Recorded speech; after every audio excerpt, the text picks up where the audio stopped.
संविधानातील समाजवाद आणि सेक्युलरिझमला समर्पित समाजवादी विचारवंत माई वैद्य यांची आज जयंती आहे, त्यामुळे त्यांना मी अभिवादन करतो। या समारंभाचे प्रमुख पाहुणे महाराष्ट्राच्या काळजातील बुलंद आवाज शरद पवार।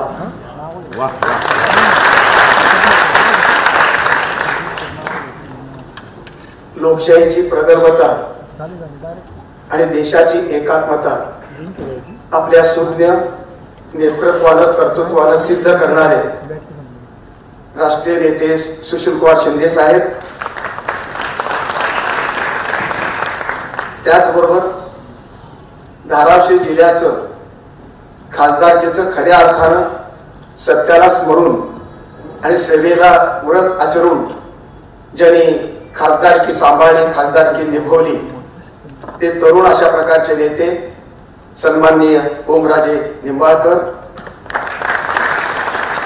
धाराशिवचा तरुण तडफदार अशा प्रकारचा आमदार नेता, आंदोलन उपोषण मोर्चाद्वारे जनतेचे प्रश्न हाताळणारा, संबंध चव्हाट्यावर मांडणारा सन्माननीय अशोकराव, त्याचबरोबर या समारंभाला उपस्थित अनेक मान्यवर, त्यामध्ये रयत शिक्षण संस्थेचा ध्येयवाद भाऊराव अण्णांच्या व्यक्तित्वाशी ध्येयवादाशी एकरूप होणारे अशा प्रकारचा आदर्श मॉडेलचं दळवी मॉडेल हे सिद्ध करणारे सन्माननीय चंद्रकांतजी दळवी, मराठवाड्याचे हजारो विद्यार्थ्यांचा सिद्ध केलं, ज्यांनी अर्थपूर्ण केलं, ते सन्माननीय भाऊसाहेब जाधव। या समारंभाला उपस्थित संबंध पुण्याचा सांस्कृतिक चेहरा सन्माननीय गोयल साहेब, सांस्कृतिक आणि संत विद्यापीठ कुल्लादादा पवार, पानिपतच्या संग्रामापासून ते शिवाजी महाराजांच्या इतिहासापर्यंत संबंध महाराष्ट्राला भिडवणारे, घेऊन जाणारे एक वस्तुनिष्ठ अशा प्रकारचे कादंबरीकार, कलावंत, श्रेष्ठ अशा प्रकारचे अभिजात कादंबरीकार विश्वास पाटील। या समारंभाला उपस्थित अनेक मान्यवर, त्यामध्ये संयोजनामध्ये ज्यांचा सिंहाचा वाटा आहे, ज्यांनी 1/4 जग पूर्ण पाहिलं, अनुभवलं आणि संबंध त्या देशाच्या संबंध नकाशा पाहून, माणसं बघून आपल्या आयुष्यामध्ये सुधारणा केली, गायडन्सचा संबंध प्रयत्न केला, जनता आणि नेता याच्यातला समतोल आणि साथ देण्याचा प्रयत्न ज्या सचिन इटकरांनी केला, ते कुशल संयोजक आणि आमच्यासारख्या बापाला आधार देणारे, बापाला बाप मानणारे अशा प्रकारची एक अत्यंत सोज्वळ, सात्विक अशा प्रकारचं उमलतं सांस्कृतिक नेतृत्व सचिन इटकर। आमचे पुण्यातल्या सांस्कृतिक संवादामध्ये आघाडीवर असणारे, डाव्या उजव्यानं दोघांनाही संवादामध्ये रमवणारे आमचे सुनील भाऊ महाजन, त्याचबरोबर शून्यापासून अत्यंत टोकाला वैभवापर्यंत जाऊन पोहोचलेले आणि सांस्कृतिक संचितामध्ये रममाण झालेले आमचे रवी डोमाळे मित्र हो। या संबंध कार्यक्रमामध्ये आपण वेगवेगळ्या धर्माचे, महाराष्ट्राच्या वेगवेगळ्या भागातून, वेगवेगळ्या शहरातून, खेड्यापाड्यातून जैन धर्म, हिंदू धर्म, बौद्ध धर्म, मुस्लिम धर्म, ख्रिश्चन धर्म अशा अनेक सर्व धर्माचे प्रतिनिधी, शीख धर्म, अशा सर्व संस्थांचे 75 संस्थांचे पदाधिकारी आणि महाराष्ट्रातील सर्व प्रतिनिधी, मी सर्वांना वंदन करतो, अभिवादन करतो आणि पवार साहेब आणि सुशीलकुमार शिंदे साहेबांचा आशीर्वाद या शुभ प्रसंगी मला मिळाला, आम्हा दोघांना मिळाला, आमच्या कुटुंबाला मिळाला, याबद्दल मी धन्यता व्यक्त करतो। मित्र हो, पवार साहेब म्हणजे महाराष्ट्राच्या काळजातील संवेदना, पवार साहेब म्हणजे मराठी मातीचा बुलंद आवाज, पवार साहेब म्हणजे मराठी मातीचं भूषण। अशा प्रकारच्या या 83-84 वर्षाच्या ज्याला लोकांनी त्यांच्या पुतळ्यांनी त्याला घरी बसा म्हणून सांगितलं, पण अजूनही घरी बसत नाही. ज्यांचं घर भारत आहे, भारताचा नकाशा आहे, त्यांची घराची कल्पना ही 4 भिंतीची नाही, तर महाराष्ट्राचा भूगोल आणि इतिहास ओलांडून संबंध जगाच्या इतिहासापर्यंत आणि भारताच्या नकाशाच्या घरापर्यंत पोहोचलेले पवार साहेब आणि सुषुम्ना शिंदे साहेब हे तर राष्ट्रीय एकत्वाचं प्रतीक. अशा प्रकारची सुंदर माणसं आणि सोज्वळ अशा हसरी माणसं ही आज या कार्यक्रमाला हजर आहेत. यापेक्षाही अधिक महत्वाचं म्हणजे आपल्या रूपानं मी अगोदर प्रामाणिकपणे सांगतो की अनेक फ्लेक्स लागले, अनेक प्रचार लोकांनी केला, वेगवेगळे गाणी गायली, वेगवेगळे घोषणा दिल्या. इथे लडगम सारखा हा आमचा बुद्धिस्ट माणूस बुद्धाची एवढी मोठी मूर्ती मला देतो याच्याबद्दल मला अत्यंत कृतज्ञता आहे. इथं न्यायपालासारखे माणूस रात्री 12 वाजता 12:30ला एक फोन आला विठ्ठलचा, पुन्हा 6ला फोन आला. रात्रभर ही माणसं जागतात. मी यांचा कोणीच नातेवाईक नाही, यांच्या धर्माचा पण माणूस नाही मी, आणि म्हणून माझ्या भूमिकेची पावती म्हणजे आपला सर्व हे संबंध सांस्कृतिक पावती, आणि म्हणून मी प्रचंड समाधानी आहे. या समारंभाला उजवे आणि डावे प्रतिनिधी सगळे हजर आहेत. जरा डावे जास्त आहे, पुरोगामी जास्त आहे, हे मला मान्य आहे, पण मी डाव्या आणि उजव्याला सांगणारा मधला दुवा आहे. डाव्याचं चुकलं तर डाव्याचं चुकलं म्हणणार, उजव्याचं चुकलं तर उजव्याचं चुकलं म्हणणार. कारण धर्म हा आक्रमक झाला की तो धर्म शुद्ध राहत नाही, तो अशुद्ध धर्म होतो. कर्मकांडात्मक धर्म हा अधर्मच आहे, आणि म्हणून सत्याला स्मरण करून साहित्य लिहिणं, संस्कृती जगवणं, नीतिमत्ता जगवणं हे फार आवश्यक आहे. पण आजकालच्या समज महाराष्ट्रातलं राजकारण असो, देशातलं राजकारण असो, जगातलं राजकारण असो, हे उजव्या लाईननं चाललेलं राजकारण आहे. सर्व युद्धखोर, महायुद्धखोर अशा प्रकारचे हिटलर, नवीन हिटलर जन्माला आलेले आहेत.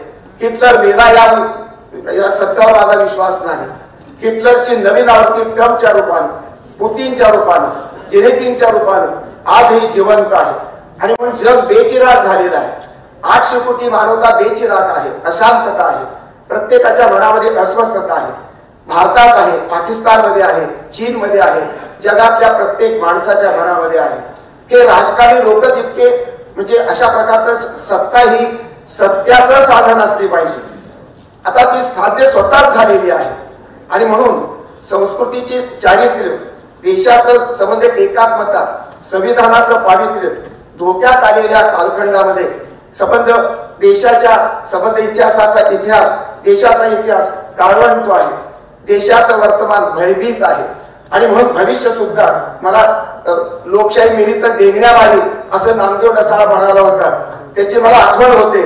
आणि म्हणूनच या सर्व पातळीवरती विचार करताना अत्यंत दुर्मिळ अशा प्रकारची जी साहित्यिक भूमिका आहे, जी वैचारिक भूमिका आहे, जी सत्यनिष्ठ भूमिका, साहित्यिक ही फार गडबड घोटाळा करतायत. साहित्यिक इमानदार राहिलेले, राजकारणीच फक्त लोकशाहीशी आणि संविधानाशी बेईमानी करतात असं नाही.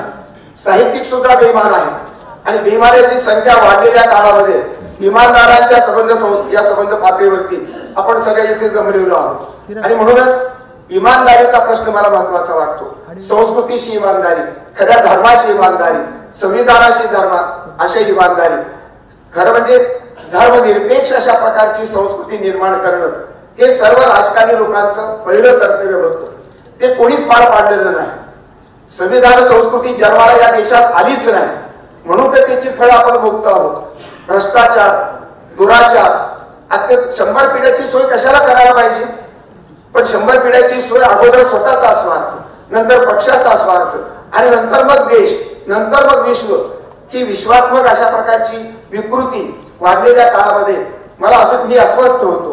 खरं म्हणजे मी वारसदार आहे, मी बुद्धाचा वारसदार आहे, मी मोहम्मद पैगंबराचा वारसदार आहे, मी जैनांचा मी वारसदार आहे, मी कबीराचा वारसदार आहे, मी तुकारामाचा वारसदार आहे, मी बिरसा मुंडाचा वारसदार आहे, मी बाळूमामा धनगरांचा वारसदार आहे, मी संबंध ज्ञानेश्वराचा असा इमानदार अशा प्रकारचा वारसदार आहे, मी आगरकरांचा. अभिजन आणि बहुजन हे कशासाठी आहे? अभिजन महापुरुष नसतात का? अभिजनामध्ये जन्माला येणारा माणूस हा जातनिष्ठ असतो, आणि बहुजनातला माणूस हा जातनिष्ठ नसतो का? खरं तर जातीनिष्ठता ही बहुजनालाही मारक आहे आणि अभिजनालाही मारक आहे. आणि म्हणून सर्व पातळीवरती अभिजन आणि बहुजनाचा संवाद होण्याची गरज आहे. भाजप आणि काँग्रेसवाल्यांचा संवाद होण्याची गरज आहे. मला पवार साहेबांचं मला विशेष वाटलं. पहिल्यावरचा हल्ला झाला, पवार साहेब धावून मोदीच्या मदतीला गेले. त्यांनी बोट धरला आणि त्यांनी सोडलं, इमानदारी त्यांच्यावर राहिली. परंतु पवार साहेब मात्र राष्ट्राला जागले आणि त्यांच्या संबंध मदतीला धावून गेले. पंतप्रधानांच्या मदतीला धावून जाणारे मतभेदात्मक पवार साहेब. दुसरी मला महत्वाचं वाटतं, हिंदी संबंध आता अलीकडल्या काळामध्ये हिंदीचं श्रेष्ठ सक्ती नको असं म्हणणारे पवार साहेब, हिंदीचा द्वेषही नको हा विवेक शुद्ध अशा प्रकारचा विचार जगा संबंध देशाच्या पातळीवरती फक्त आणि फक्त पवार साहेबांनी मांडला. आणि म्हणून एआयचं तंत्रज्ञान शेतीमध्ये वापरणारे, नाटक सिनेमा संगीतावर प्रेम करणारे, कलावंतांना साहित्यकारांना न्याय देणारे, चित्रामध्ये पायामध्ये ऋतून शेतकऱ्यांना न्याय देणारी ही अत्यंत अराजकीय भूमिका, जी सांस्कृतिक भूमिका जगली पाहिजे असा नेता यशवंतरावांच्या नंतर मला शरद पवारांच्या रूपाने दिसतो, सुशील कुमार शिंदेच्या रूपाने दिसतो मला. आणि अशी माणसं जर आहेत म्हणून तर 75च्या कार्यक्रमाला मी तयार झालो. नाहीतर जर हे दोन नेते नसते तर महाराष्ट्रात आणि देशात एकही नेता माझ्या पात्रतेचा म्हणजे माझा सत्कार करावा असा पात्रतेचा नाही.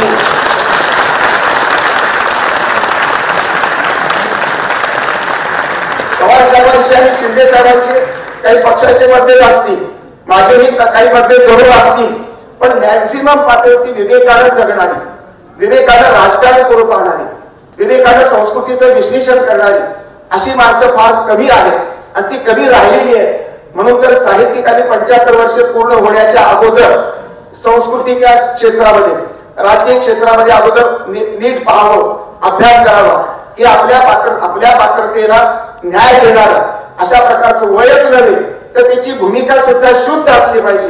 अशा प्रकारचा नेता जर कोणी असेल तर त्याच्यातून सत्कार करून घेण्यामध्ये समाधान आहे. आणि मी आज पूर्णपणे फक्त पवार साहेबांनी राखीव जागांचा स्त्रियांना दिले असं नाही, त्यांनी ते राजकारणाच्या बाबतीत केलंच, स्त्रियांना न्याय दिला. पण माझी बायको मला काय दिली तिला समोर बसलेली. सत्काराच्या वेळेला मी बोलवणार होतो पण पवार साहेबांनी जाणीवपूर्वक खाली मला नाव दाखवलं की हे कुठे आहेत म्हणजे, म्हणून समोर बसते बोलावं म्हणजे. नवरा बायकोची भेट घेऊन आणणार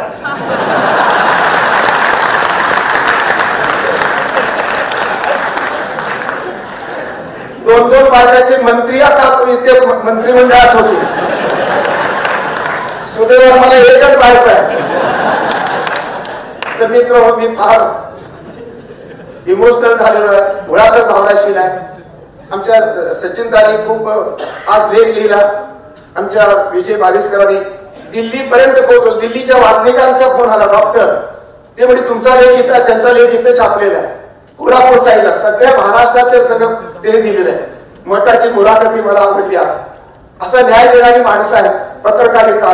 अजूनही पत्रकार पूर्णपणे विकलेले नाहीत, अजूनही सत्याला जागणारे पत्रकार बनलेले आहेत. अजूनही पुढारी मंडळी अत्यंत प्रामाणिक आहे. ही दोन्ही मंडळी तरुण आहेत, ओमराजे निंबाळकर आणि आमच्या कैलास पाटील, ही अत्यंत तडफदार. याची टीव्हीवरती मी संबंध ते आंदोलन पाहिली तेव्हा मला जाणवलं की हा उस्मानाबादचं पाणी धाराशिवचं पाणी. मित्र, मी बुद्धाचा वारस आहे, मी महावीराचा वारस आहे, मी सर्व महापुरुषांचा सारांश आहे. आणि म्हणून या सारांशाच्या पातळीवरती विचार करताना आपण सर्व जाती धर्माचे लोक इथे आलेले आहात, मंचावरती आहात, आपण आहात. एका जातीचा मला भयंकर विटाळ होतो. कोणत्याही एक जात म्हणली की मी जात नाही, मी त्यांच्या समारंभाला सुद्धा जाऊ शकत नाही, माझी इच्छा होत नाही. एक पक्षही मला चालत नाही.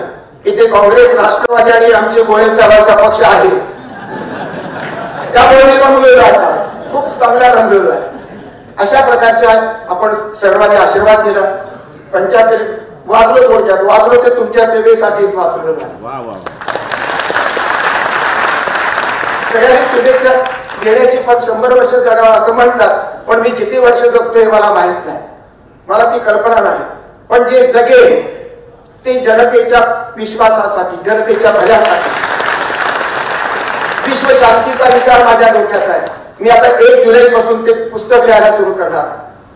विश्व शांतता, विश्व मानवता, विश्व संस्कृती, विश्व नागरिकत्व, विश्व साहित्य या संकल्पनेचा संबंध माझ्या डोक्यात एक प्रकाश पडलेला आहे आणि त्यामुळे हा पुस्तकाचा संबंध संकल्प मी आपल्या समोर ठेवतो.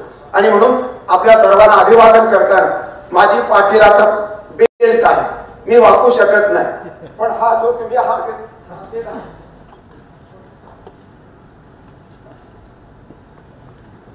हा हार मंचावरचे सर्व मान्यवर आणि तुम्हा सर्वांना मी माझ्या कृतज्ञतेचं प्रतीक म्हणून मी अर्पण करतो.